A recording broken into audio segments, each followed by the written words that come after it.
రఘురామకృష్ణరాజు గారు 1 ఇయర్ నుంచి మీరు లాస్ట్ 4-5 ఇయర్స్ నుంచి ఎంత మాట్లాడుతున్నారు ప్రభుత్వానికి. మనం ఇప్పుడున్న జగన్ సైకో ప్రభుత్వం ఎన్ని ఆటంకాలు చేస్తున్నా చూస్తూనే ఉన్నాం. మనము ప్రజలకి ఆయన ప్రతిరోజు కూడా అప్డేట్ చేస్తూనే ఉన్నారు. ఇంతలాగా మన ఆంధ్ర ప్రజలకి ఆయన ఏది నిజం ఏది అబద్ధం అని చెప్తూనే ఉన్నారు. మనం అందుకని చూస్తూనే ఉన్నాం. దేశాన్ని కాపాడుకోవాలి వన్ సైడ్గా మనం బాబు గారు జైల్లో ఉన్నప్పుడు కూడా మనకు రఘురామరాజు గారు ఎంత కృషి చేశారో మనం చూస్తూనే ఉన్నాం. అలాంటి రాజుగారికి సీట్ రాకపోవడం బాధగా ఉంది. ఈ సీట్ని మేము రాలేదని చాలా ఖండిస్తున్నాం, చాలా ఆక్రోషంగా ఖండిస్తున్నాము. ఎన్ని పార్టీల నుంచి వచ్చినా మా 3 పార్టీలు కూడా బాబు గారు ఈయన గుర్తించి మనకు సీట్ ఇవ్వాలని కోరుకుంటున్నాము. ఈ ఊరికో మాకు ఇప్పుడు సీట్ ఇవ్వకపోతే మాత్రం ఇంకా మేము ఉధృతంగా పోరాడతామని చెప్తున్నాము. RRR గారికి రావాల్సిందే సీటు. మేము అందరూ చాలా మనోవేదనకు గురవుతున్నాము.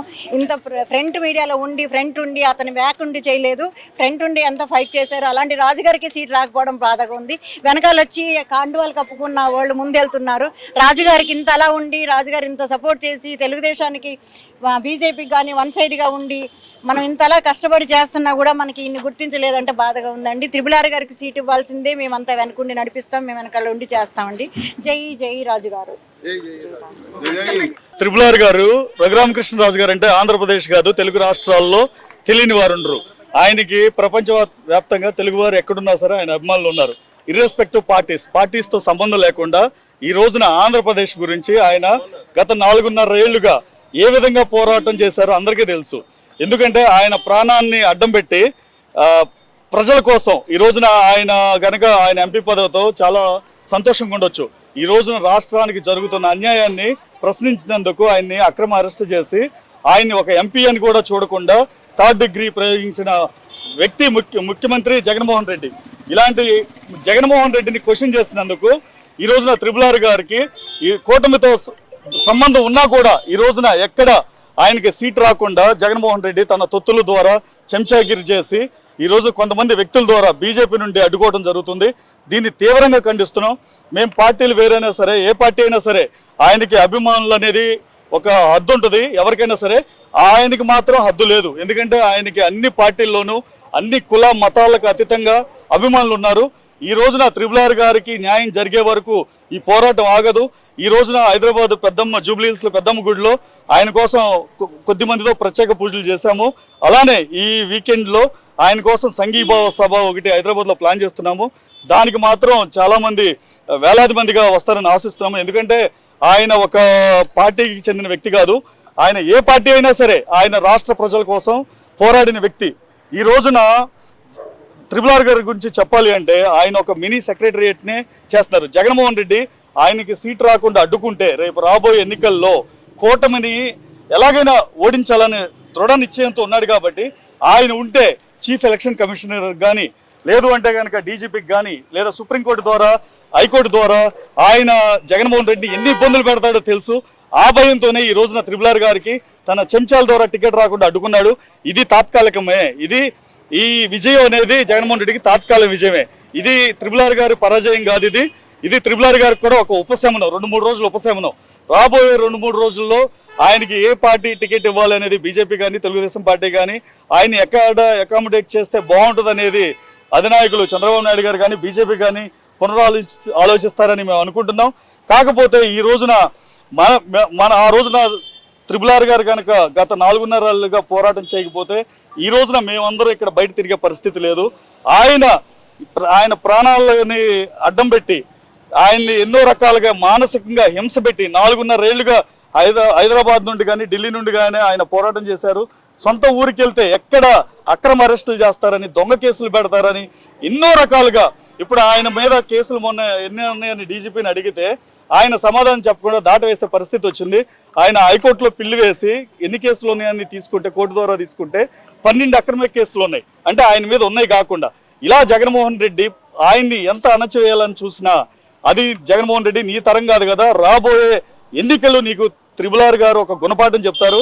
ఎందుకంటే రాబోయే ఎన్నికల్లో RRR గారి పాత్ర చాలా ఉంటుంది. ఈ రోజున కూటమి కూడా పొత్తులో ఆయన పాత్ర చాలా కీలకం. తెలుగుదేశం పార్టీ, జనసేన, బీజేపీ కలవటంలో ఆయన ముఖ్య పాత్ర పోషించారు. అలానే తెలుగుదేశం పార్టీ అధినాయకులు చంద్రబాబు నాయుడు గారిని అరెస్ట్ చేసిన తర్వాత 53 రోజులు ఆయన జైల్లో నిర్బంధిస్తే ఢిల్లీలో చక్రం తిప్పిన వ్యక్తి రఘురామరాజు గారు. అంతట క్యాపబిలిటీ ఉన్న వ్యక్తిని నువ్వు ఈ రోజున అడ్డుకున్నానని మానసికంగా నువ్వు ఒక మానసిక రోగివి, మానసికంగా ఆనందం పొందుతున్నావేమో కానీ నువ్వు అది తాత్కాలిక ఆనందం మాత్రమే. నువ్వు ఆల్రెడీ త్రిపుల్ పోరాటం ద్వారా ఒక అధికార పార్టీలో ఉండి ప్రతిపక్ష నేతగా ఉన్న నాయకుడు త్రిపుల్ రఘురామకృష్ణరాజు గారు ఈ రోజున నువ్వు చేసిన అన్యాయాన్ని అక్రమాన్ని ప్రశ్నిస్తే ఆయన సీట్ రాకుండా చేస్తావు. ఎంతమందితో మాట్లాడి సీట్ రాకుండా చేస్తావు? రేపు పొద్దున ఆయన ఇండిపెండెంట్గా పోటీ చేస్తే గెలిస్తే నువ్వు తల ఎక్కడ పెట్టుకుంటావు అని జగన్మోహన్ రెడ్డిని మేము డైరెక్ట్గా అడుగుతున్నాము. నీకు త్రిపుల్ పోటీ చేస్తే అడ్డుకునే సత్తా, దమ్ము, ధైర్యం నీకున్నాయా? రేపు ఎలక్షన్ కోడ్ వచ్చిన తర్వాత సగం చచ్చిపోయావు. కూటమి ఆల్రెడీ బీజేపీ, జనసేన, టీడీపీ వచ్చిన తర్వాత నువ్వు మానసికంగా ఒక మానసిక రోగి అయ్యావు. త్రిపుల్ అడ్డుకోవడం నీ తరం కాదు కదా. ఇప్పుడు ఎలాగో నీ బాబు లేడు, నీ బాబు తరం కూడా కాదు. Thank you. ఇప్పుడు త్రిపుల్ రాబోయే రోజుల్లో మేమందరం అండగా ఉంటాం. ఆయనకి త్రిపుల్ ఒక మనిషి కాదండి, ఒక వ్యక్తి కాదు, ఒక శక్తి. ఆయన తెలుగు ప్రజలకి ఆయన ఉన్నంతకాలం ఆయన తర్వాత కూడా గుర్తుండిపోయే వ్యక్తి త్రిపుల్. ఎందుకంటే రాష్ట్రానికి ఆయన కోసం, ఆయన బాగు కోసం ఆయన ఈ పోరాటాలు చేయలేదండి. రాష్ట్రం కోసం, రాష్ట్ర బాగు కోసం, రాష్ట్ర ప్రజల భవిష్యత్తు కోసం ఈ కూటమిని కానీ ఆయన్ని కానీ ప్రజలు మద్దతు ఇస్తున్నారు. Thank you. రాబోయే రోజుల్లో ఇంకా పోరాటం ఉధృతంగా ఉంటుంది త్రిపుల్ గారికి న్యాయం జరిగే వరకు. Thank you. జై త్రిపుల్. రీజన్ ఏం లేదండి, ఇప్పుడు ఆయన ప్రశ్నించే గొంతు. ఎందుకంటే జగన్మోహన్ రెడ్డికి ఎవరు ప్రశ్నించినా, ఎవరు ఎదురుగా మాట్లాడినా నచ్చరు. సో ప్రశ్నించే గొంతుని ఆ రోజున త్రిపుల్ గారు నాకెందుకులే, నాకు ఎంపీ పదవి ఉంది, నాకెందుకు ఢిల్లీలోనో లేదా నర్సాపురంలోనో లేదా హైదరాబాద్లోనో ఉంటానంటే ఆయన హ్యాపీగా ఉండేవాళ్ళండి. ఆయన ఎందుకు అంటే జగన్మోహన్ రెడ్డి చేస్తున్న అన్యాయాన్ని ప్రశ్నించినందుకు, జగన్మోహన్ రెడ్డి చేస్తున్న అక్రమ మైనింగ్ని ప్రశ్నించినందుకు, జగన్మోహన్ రెడ్డి తీసుకొస్తున్న జే ట్యాక్స్ అక్రమ మద్యాన్ని ప్రశ్నిస్తున్నందుకు, తర్వాత మానసికంగా అంటే జగన్మోహన్ రెడ్డి మానసిక రోగి. ఎందుకంటే స్క్రిప్ట్ లేకుండా మాట్లాడలేడు, స్క్రిప్ట్ లేకుండా బయటికి రాలేడు.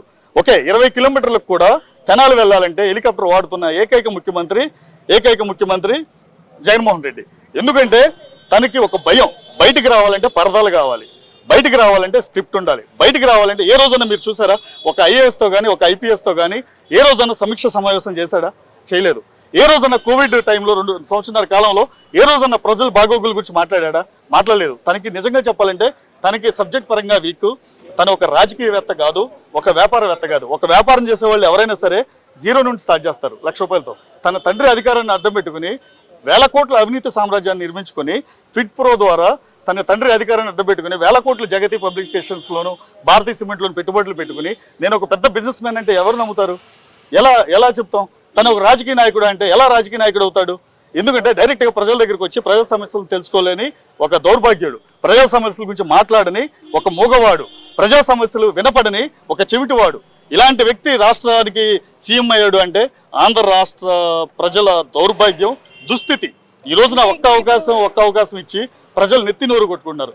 మరొకసారి అవకాశం ఇవ్వడానికి ప్రజలు సిద్ధంగా లేరండి. డెఫినెట్గానండి. ఆయన ఏ పార్టీ కానీ కూటమి కానీ వదులుకోదండి. ఆయనకి రాష్ట్ర ప్రజల వనరు. ఆయన ఒక రకంగా చెప్పాలంటే రాష్ట్ర ప్రజలకి ఆయన ఆశాదీపం. ఈ రోజున ఆ ప్రశ్నించే గొంతు లేకపోతే ఎంతమంది రాష్ట్ర ప్రజలు ఈ రోజున నడి రోడ్డు మీదకి వచ్చేవాళ్ళు అంటే, ఎందుకంటే త్రిపుల్ అంటే జగన్మోహన్ రెడ్డి ఎవరికి భయపడ్డు? ఒక త్రిపుల్కే భయపడతాడు. కోర్టులకు భయపడ్డు, ఒక త్రిపుల్కే భయపడతాడు. అడ్వకేట్స్ భయపడ్డు, ఒక త్రిపుల్కే భయపడతాడు.